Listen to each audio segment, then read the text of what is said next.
हम तेहरान के इस खूबसूरत शहर में हैं, जहां इस समय भू राजनीतिक उथल-पुथल देखने को मिल रही है। और यहाँ जो कुछ भी होता है, उसका असर न सिर्फ इस क्षेत्र पर, बल्कि पूरी दुनिया पर पड़ता है। राष्ट्रपति ट्रंप ने अपने स्टेट ऑफ द यूनियन भाषण में ईरान को एक बार फिर अमेरिका की राष्ट्रीय सुरक्षा रणनीति के केंद्र में ला दिया है, और प्रधानमंत्री नेतन्याहू भी इस पर जोर दे रहे हैं।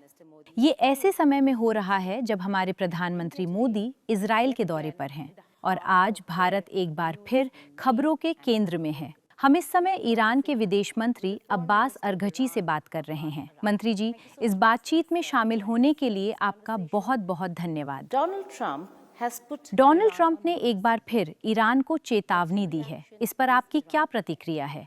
क्या ईरान तैयार है? First of all, thank you for having me. सबसे पहले तो मुझे यहाँ बुलाने के लिए धन्यवाद। आपके प्रश्न का उत्तर है बिल्कुल, हम तैयार हैं। हम पूरी तरह से तैयार हैं For both options. दोनों विकल्पों के लिए। War. युद्ध भगवान न करे, और शांति, दोनों के लिए। As you know, I'm going to Geneva. जैसा कि आप जानते हैं, मैं जिनेवा जा रहा हूँ। आज दोपहर अमेरिकी टीम के साथ हमारी बातचीत का तीसरा दौर होने वाला है। The US team. And we have made some. और पिछली बार हमने कुछ प्रगति की थी। हम कुछ हद तक सहमति तक पहुंचने में सक्षम रहे थे। And I think based on those understanding. मुझे लगता है कि इस समझ के आधार पर हम सचमुच कुछ सकारात्मक कर सकते हैं, एक समझौते के रूप में, एक deal.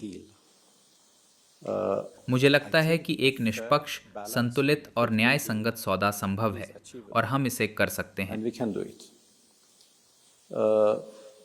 Of course, our armed forces are prepared. बेशक हमारी सशस्त्र सेनाएं अपना काम करने के लिए तैयार हैं, और हम जानते हैं कि अपनी रक्षा कैसे करनी है, और यही हमने पिछली बार किया था। हमने पिछले युद्ध से बहुत कुछ सीखा है, इसलिए हम और भी अधिक तैयार हैं। और इसका मतलब ये है कि हमारा लक्ष्य युद्ध को रोकना है। जब आप युद्ध के लिए तैयार होते हैं तो आप उसे रोक सकते हैं, वरना आप उसे अपने घर में आमंत्रित कर रहे होते हैं। इसलिए हम पूरी तरह से तैयार हैं, इसलिए नहीं कि हम युद्ध चाहते हैं, बल्कि इसलिए कि हम युद्ध को रोकना चाहते हैं। And I think मैं कूटनीति से जुड़ा व्यक्ति हूँ। मुझे अपने काम के बारे में बात करनी है, और मुझे लगता है जिस तरह से हम आगे बढ़ेंगे, ये इस समस्या को हल करने का सबसे अच्छा तरीका है। ईरान के शांतिपूर्ण परमाणु कार्यक्रम के लिए कोई सैन्य विकल्प नहीं है। अगर कोई चिंता है, कोई सवाल है, कोई अस्पष्टता है, तो हम उसका समाधान करने के लिए तैयार हैं। हम सवालों के जवाब देने के लिए तैयार हैं, हम चिंताओं को दूर करने के लिए तैयार हैं, लेकिन हम परमाणु प्रौद्योगिकी के शांतिपूर्ण उपयोग के अपने अधिकार को छोड़ने के लिए तैयार नहीं हैं। यही हमारी मांग है। इसलिए मेरा मानना है कि कल जिनेवा में एक निष्पक्ष और संतुलित सहमति वाले समाधान पर पहुंचने की पूरी संभावना है। which is fair and balanced. क्या आपको विश्वास है कि कोई समझौता हो जाएगा, या आप केवल समझौते की उम्मीद कर रहे हैं? देखिए, मुझे उम्मीद तो है ही, पर मुझे लगता है कि ये सचमुच संभव है। बेशक ये दूसरे पक्ष के रवैये पर निर्भर करता है। Determination. To be honest with you, we are not fully convinced that they have a real. सच कहें तो हमें पूरी तरह से यकीन नहीं है कि वो ऐसा करने के लिए वाकई दृढ़ संकल्पित हैं, क्योंकि हमारे पास पिछली बार का कड़वा अनुभव है।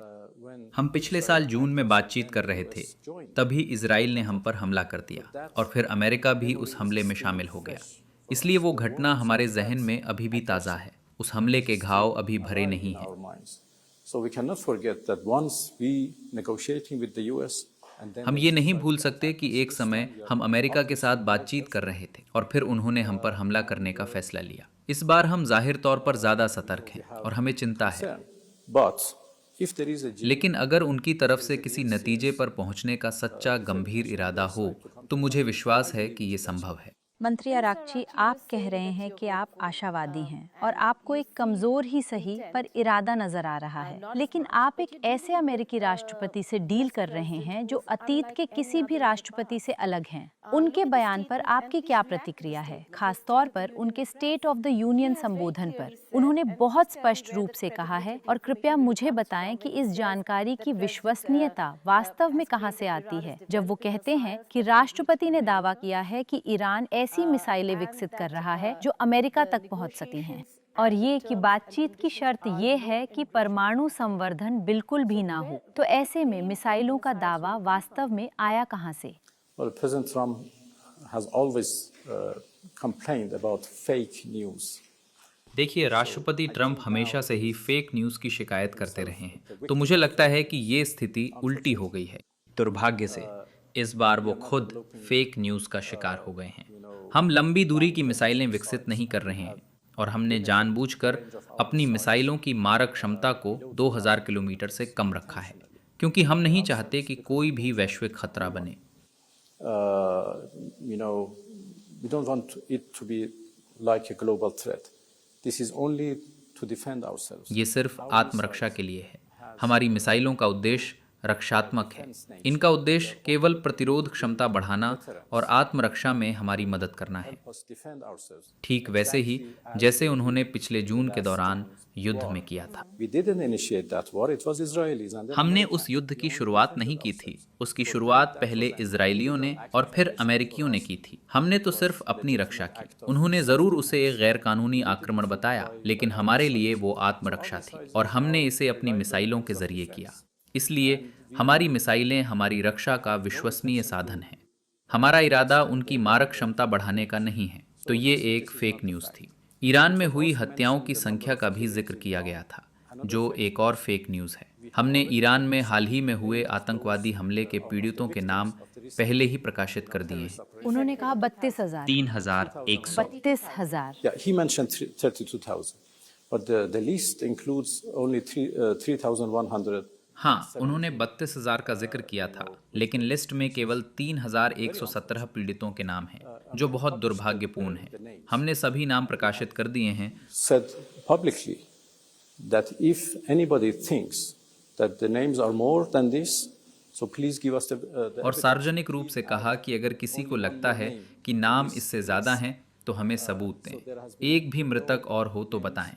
अब तक कोई नया नाम सामने नहीं आया है, इसलिए 32,000 का आंकड़ा बिल्कुल गलत है। तो मुझे उम्मीद है कि हम अपनी समझ को वास्तविक तथ्यों पर आधारित our करेंगे। understanding based on real facts, and the fact is Iran is not और developing. तथ्य ये है कि ईरान परमाणु हथियार विकसित नहीं कर रहा है। हमने हमेशा कहा है, और मैं फिर से दोहराना चाहूँगा, कि हमारा परमाणु हथियार बनाने का कोई इरादा नहीं है और ना ही लंबी दूरी की मिसाइलें बनाने का। Missiles, and we और हमारा इरादा और दृढ़ संकल्प है कि हम परमाणु प्रौद्योगिकी के शांतिपूर्ण उपयोग के अपने अधिकारों का उपयोग करें और उन्हें अमल में लाएं। लेकिन क्या परमाणु संवर्धन एक समझौता तोड़ने वाला मुद्दा नहीं है? आप जिनेवा जा रहे हैं, पर क्या आपको नहीं लगता कि संवर्धन एक समझौता तोड़ने वाला मुद्दा है? The president say anything about enrichment in State of the मैंने Union. राष्ट्रपति को स्टेट ऑफ द यूनियन भाषण में संवर्धन के बारे में कुछ कहते नहीं सुना। हाँ, संवर्धन एक बहुत गंभीर मुद्दा है और हमने अपनी चर्चा के पिछले 2 चरणों में इस पर बात की है और मुझे लगता है कि अभी भी समझौता होने की संभावना है। बेशक मैं इस इंटरव्यू के माध्यम से कुछ नहीं कहूँगा, लेकिन मुझे विश्वास है कि समझौता संभव है। काश कि इस समझौते के बारे में आप सारी जानकारी हमसे साझा कर सकते। आप उचित और न्याय संगत को कैसे देखते हैं? ईरान को क्या करने की इजाजत मिलनी चाहिए और अमेरिका को क्या मिलना चाहिए? Well, what we want हम is सिर्फ only अपना अधिकार चाहते हैं, अपने अधिकार का प्रयोग करने का अधिकार। हम परमाणु अप्रसार संधि यानी NPT के सदस्य हैं और हमने परमाणु हथियार न रखने की प्रतिबद्धता जताई है, लेकिन साथ ही हमें शांतिपूर्ण उद्देश्यों के लिए परमाणु प्रौद्योगिकी का उपयोग करने का पूरा अधिकार है और हम उस अधिकार का प्रयोग करना चाहते हैं।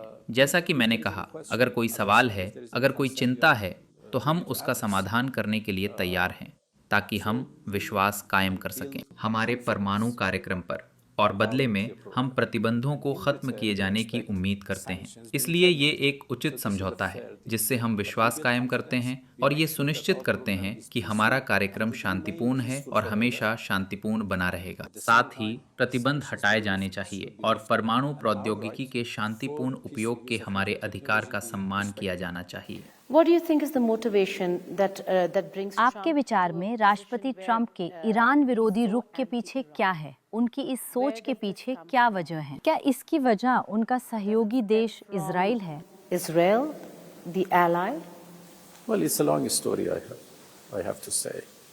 Uh, everything began दरअसल ये सब शुरू हुआ ईरान में इस्लामी क्रांति से। मुझे लगता है कि अमेरिकी इसे समझ नहीं पाए और विरोध में खड़े हो गए। उन्होंने इसके खिलाफ शत्रुता शुरू कर दी। hostility against that. So in the past 47 years we have पिछले 47 वर्षों में ईरान अमेरिका की इसी विरोध से उपजी शत्रुता का शिकार रहा है। इस दौरान उन्होंने हमारे विरुद्ध सब कुछ आजमा लिया। उन्होंने कई बार तख्ता पलट की कोशिश की। उन्होंने सद्दाम हुसैन को हमारे खिलाफ 8 साल का युद्ध थोपने में मदद की। पिछले साल एक और युद्ध, हर तरह के प्रतिबंध, उसके बाद दबाव की नीति, फिर भी वो असफल रहे। failed. All of them they failed. Why? Because they have no, real. क्यों? क्योंकि उनके पास ईरान और ईरानी लोगों के बारे में कोई वास्तविक जानकारी नहीं थी और उन्हें गलत सूचना अभियान से गुमराह किया जाता है, जो ज़्यादातर इजरायली लॉबियों की ओर से चलाया जाता है। इसलिए मेरा मानना है कि बातचीत का एकमात्र उपाय ईरानी लोगों से सम्मान की भाषा में बात करना है। To talk with the Iranian people with the language of respect. And if they try that language, और अगर वो उस भाषा का प्रयोग करते हैं तो उन्हें अच्छे नतीजे मिलेंगे। हम भी उनसे उसी भाषा में बात करेंगे। लेकिन अगर वो जोर ज़बरदस्ती की भाषा अपनाएंगे तो परिणाम वही होगा जो हम देख रहे हैं। so let's hope that we can इसलिए उम्मीद करते हैं कि वो अपने दृष्टिकोण को बदलेंगे और फिर हम एक दूसरे के साथ व्यवहार का बेहतर तरीका खोज सकते हैं। I know you have a huge responsibility on your आपके shoulders. कंधों पर बहुत बड़ी जिम्मेदारी है। आज पूरे क्षेत्र और दुनिया की शांति की है। लेकिन अगर जिनेवा में बातचीत विफल होती है तो सैन्य विकल्प मौजूद हैं और सर्वोच्च नेता भी निशाने पर हो सकते हैं। वॉशिंगटन से आ रहे संदेशों में ये बात बिल्कुल स्पष्ट है। well, military option, yes. They have built हाँ, सैन्य विकल्प तो है ही। उन्होंने हमारे चारों ओर एक विशाल सैन्य उपस्थिति बना रखी है। if the idea is to threaten us, so अगर उनका मकसद हमें धमकाना है ताकि हम आत्मसमर्पण कर दें तो ऐसा नहीं होने वाला, ये पक्का है। we have proved it. हमने इसे साबित भी कर दिया है।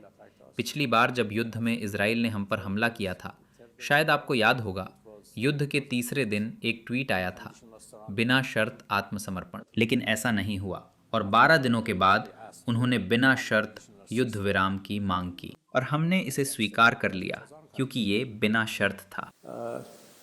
If you repeat a failed experience, you won't get any. अगर आप किसी असफल अनुभव को दोहराते हैं तो आपको कोई बेहतर परिणाम नहीं मिलेगा। जैसा कि मैंने पहले कहा था, पिछली बार की तुलना में अधिक तैयार हैं, इसलिए जीत नहीं होगी किसी के लिए भी। यह एक विनाशकारी युद्ध होगा। Devastating war.